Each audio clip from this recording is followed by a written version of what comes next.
Life doesn't break most men loudly. It doesn't warn you. It doesn't announce itself. It happens quietly.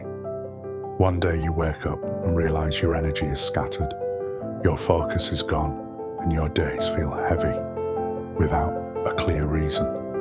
A wise man understands something early. You don't lose your life all at once. You give it away slowly to the wrong things. Your time, your attention, your discipline. Strength does not begin in the body. It begins with what you refuse to tolerate. A man who wants to rebuild his life does not start by fixing the world. He starts by fixing his rhythm, how he wakes up, how he enters the day, what he allows into his mind first, because a distracted mind cannot make powerful decisions. The old thinkers never called discipline a punishment. They called it self-respect. Discipline is not about control.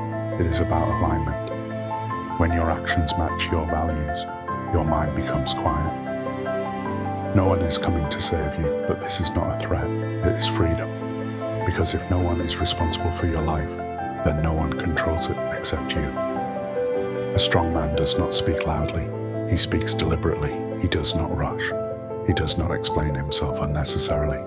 He knows that silence, used correctly, is power. If you want to regain control, do not create a perfect plan. Do not wait for motivation. Just do this. Remove one habit that weakens you, one distraction, one excuse, one unnecessary escape. That is enough for today. Tomorrow, remove another. This is how lives are rebuilt, not with noise, not with applause, but quietly, consistently, and permanently. Let this play in the background. You do not need to act immediately. Just remember this. The man you want to become is built in moments no one sees.